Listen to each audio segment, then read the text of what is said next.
ಇನ್ನು ಮುಸ್ಲಿಂ ಅಭ್ಯರ್ಥಿಗಳ ಪರ ಸಿಎಂ ಇಬ್ರಾಹಿಂ ಬ್ಯಾಟ್ ಅನ್ನ ಬೀಸ್ತಾ ಇದ್ದಾರೆ. ದಾವಣಗೆರೆ ಬೈ ಎಲೆಕ್ಷನ್ ಅಖಾಡದಲ್ಲಿ ಕ್ಷಣಕ್ಕೊಂದು ಟ್ವಿಸ್ಟ್ ಸಿಗ್ತಾ ಇದೆ. ಅಲ್ಪಸಂಖ್ಯಾತರ ಪರವಾಗಿ ಪ್ರಚಾರಕ್ಕಿಳಿದ ಸಿಎಂ ಇಬ್ರಾಹಿಂ. ಇನ್ನು ದಾವಣಗೆರೆಯಲ್ಲಿ ಅಲ್ಪಸಂಖ್ಯಾತರ ಪರವಾಗಿ ಸಿಎಂ ಇಬ್ರಾಹಿಂ ಅವರು ಇಲ್ಲಿ ಬ್ಯಾಟ್ ಅನ್ನ ಬೀಸ್ತಾ ಇದ್ದಾರೆ. ಈಗಾಗಲೇ ದಾವಣಗೆರೆಯಲ್ಲಿ 30 ವರ್ಷದಿಂದ ಒಂದೇ ಕುಟುಂಬದ ಆಡಳಿತ ನಡೀತಾ ಇದೆ. ತಂದೆ, ಮಗ, ಸೊಸೆ, ಮೊಮ್ಮಗನಿಗೆ ಏಕೆ ಟಿಕೆಟ್ ನೀಡಬೇಕು, ಮತ ಹಾಕುವವರಿಗೆ ಅಧಿಕಾರ ನಡೆಸುವ ಹಕ್ಕೇ ಇಲ್ವಾ ಅನ್ನುವಂಥ ರೀತಿಯಲ್ಲಿ ಪ್ರಶ್ನೆಯನ್ನ ಮಾಡಿದ್ದಾರೆ. ಶಾಮನೂರು ಕುಟುಂಬದ ವಿರುದ್ಧ ಸಿಎಂ ಇಬ್ರಾಹಿಂ ಗುಡುಗಿದ್ದಾರೆ. ಅಲ್ಪಸಂಖ್ಯಾತರು ದಾವಣಗೆರೆ ದಕ್ಷಿಣದಲ್ಲಿ ಬಹುಸಂಖ್ಯಾತರು ಇದ್ದಾರೆ. ಸೊ ಹೀಗಿರಬೇಕಾದ್ರೆ ರಾಜ್ಯದಲ್ಲಿ ಕಾಂಗ್ರೆಸ್ ಮತ್ತು ಬಿಜೆಪಿಗೆ ಪರ್ಯಾಯವಾಗಿ ಮೂರನೇ ಶಕ್ತಿ ಬೇಕು. ಮೂರನೇ ಶಕ್ತಿಯನ್ನು ಕಟ್ಟುವ ಕನಸನ್ನು ನಾವು ಹೊಂದಿದ್ದೇವೆ. ದಾವಣಗೆರೆ ದಕ್ಷಿಣ ಕ್ಷೇತ್ರದ ಬೈ ಎಲೆಕ್ಷನ್ ಇದಕ್ಕೆ ವೇದಿಕೆ ಅಂತಾನೆ ಹೇಳ್ಬೋದು ಅಂತೇಳಿ ಇಲ್ಲಿ ಹೇಳ್ತಾ ಇದ್ದಾರೆ. ಪಕ್ಷೇತರನಾದ ಸ್ಥಳೀಯ ಯುವಕ ಖಾದರ್ ಆದಿಲ್ ಬಾಷಾ ಅವರನ್ನ ಗೆಲ್ಲಿಸಿ ದಲಿತರು, ಅಲ್ಪಸಂಖ್ಯಾತರು, ರೈತರು, ಶ್ರಮಿಕರಿಂದ ನಾವು ಬೆಂಬಲವನ್ನ ಪಡಿತೇವೆ. ಸ್ವತಃ ನಾನೇ ಕ್ಷೇತ್ರದಲ್ಲಿ ನಿಂತು ಪ್ರಚಾರವನ್ನ ಮಾಡ್ತೇನೆ ಅಂತ ಹೇಳಿ ಹೇಳ್ತಾ ಇದ್ದಾರೆ. ಕಾಂಗ್ರೆಸ್ ಬಿಜೆಪಿ ವಿರುದ್ಧ ಸಿಎಂ ಇಬ್ರಾಹಿಂ ಗುಡುಗಿದ್ದಾರೆ.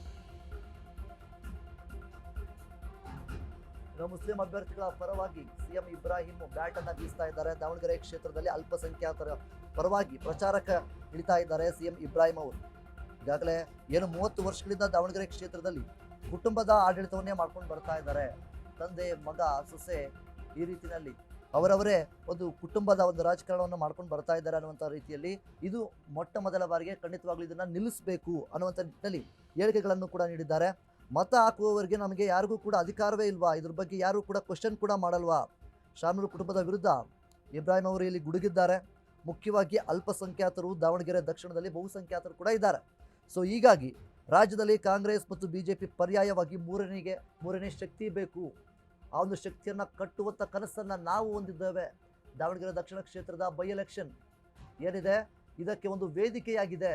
ಸೊ ಆ ಒಂದು ಕಾರಣದಿಂದಾಗಿ ಪಕ್ಷೇತರನಾದ ಸ್ಥಳೀಯ ಯುವಕ ಖಾದರ್ ಆದಿಲ್ ಬಾಷಾ ಅವರನ್ನ ಗೆಲ್ಲಿಸಿ ದಲಿತರಿದ್ದಾರೆ, ಅಲ್ಪಸಂಖ್ಯಾತರು, ರೈತರು, ಶ್ರಮಿಕರಿಂದ ಎಲ್ಲರೂ ಕೂಡ ಬೆಂಬಲವನ್ನು ಕೂಡ ಇಲ್ಲಿ ನೀಡುತ್ತಾರೆ. ಸ್ವತಃ ನಾನೇ ಕ್ಷೇತ್ರದಲ್ಲಿ ನಿಂತು ಪ್ರಚಾರವನ್ನ ಮಾಡ್ತೇನೆ ಅಂತೇಳಿ ಇಲ್ಲಿ ಇಬ್ರಾಹಿಂ ಅವರು ಕಾಂಗ್ರೆಸ್ ಮತ್ತು ಬಿಜೆಪಿ ಅವರ ವಿರುದ್ಧವಾಗಿ ಗುಡುಗಿದ್ದಾರೆ.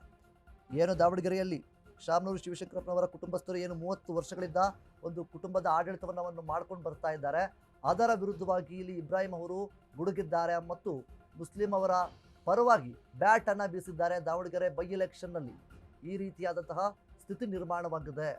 ಮುಖ್ಯವಾಗಿ ಇಬ್ರಾಹಿಂ ಅವರು ಮುಸ್ಲಿಮರ ಅಭ್ಯರ್ಥಿಗೆ ಪರವಾಗಿ ವೋಟನ್ನು ಹಾಕಿ ನಾನು ಪ್ರಚಾರಕ್ಕೆ ಇಳಿತೀನಿ. ಇನ್ನು ಮುಂದೆ ಬಿಜೆಪಿ ಮತ್ತು ಕಾಂಗ್ರೆಸ್ ಇದಕ್ಕಿಂತ ಹೆಚ್ಚಾಗಿ ಮೂರನೇ ಒಂದು ಶಕ್ತಿ ಬೇಕು, ಅದನ್ನು ನಾವು ಹೊಂದಿಸ್ತೀವಿ, ನಮಗೆ ಸಹಕಾರ ನೀಡಿ ಅನ್ನುವಂಥ ನಿಟ್ಟಿನಲ್ಲಿ ಇಬ್ರಾಹಿಂ ಅವರು ಮುಸ್ಲಿಂ ಅವರ ಪರವಾಗಿ ಬ್ಯಾಟನ್ನು ಬೀಸ್ತಾ ಇದ್ದಾರೆ. ಬಿಜೆಪಿ ಮತ್ತು ಕಾಂಗ್ರೆಸ್ ಅವರ ವಿರುದ್ಧವಾಗಿ ಕಿಡಿಯನ್ನ ಕಾರಿದ್ದಾರೆ. ಇನ್ನು ದಾವಣಗೆರೆ ದಕ್ಷಿಣ ಕ್ಷೇತ್ರದಲ್ಲಿ ಮುಖ್ಯವಾಗಿ ಈಗಾಗಲೇ ಬೈ ಎಲೆಕ್ಷನ್ ಏನಿದೆ, ಈ ಹಿಂದೆ ಟಿಕೆಟ್ನ ಕಿತ್ತಾಟವನ್ನು ಎಲ್ಲರೂ ಕೂಡ ನಾವು ನೋಡಿದ್ವಿ. ಅದಾದ ನಂತರ ಈಗ ಮತ ಹಂಚಿ ಹೋಗುವಂತಹ ಎಲ್ಲ ಸಾಧ್ಯತೆಗಳು ಕೂಡ ಇದೆ. ಒಂದು ಕಡೆ ಇದು ಟಫೆಸ್ಟ್ ಕ್ಷೇತ್ರ ಆಗ್ತಾ ಇದೆ ದಾವಣಗೆರೆ. ಕಾಂಗ್ರೆಸ್ ಆಗಿರ್ಬೋದು, ಬಿಜೆಪಿ ಆಗಿರ್ಬೋದು, ಇದೆಲ್ಲದರ ಮಧ್ಯೆ ಸಾದಿಕ್ ಪೈಲ್ವಾನ್ ಅವರು ಬಂಡಾಯ ಇದ್ದಿರುವಂಥದ್ದಾಗಿರ್ಬೋದು. ಸೊ ಇದರಿಂದ ಯಾರಿಗೆ ಲಾಭವಾಗುತ್ತೆ, ಯಾರಿಗೆ ನಷ್ಟವಾಗುತ್ತೆ ಅಂತ ನಾವು ಹೇಳೋದಕ್ಕೆ ಆಗೋದಿಲ್ಲ. ಒಂದು ಕಡೆಯಿಂದ ನಾವು ನೋಡೋದಾದರೆ ಸಾದಿಕ್ ಪೈಲ್ವಾನ್ ಅವರ ಏನು ಬಂಡಾಯ ಎದ್ದಿದ್ದಾರೆ ಇದರಿಂದ ಕಾಂಗ್ರೆಸ್ಗೆ ಹೊಡೆತ ಬೀಳುವಂಥ ಎಲ್ಲ ಸಾಧ್ಯತೆಗಳು ಕೂಡ ಇದೆ.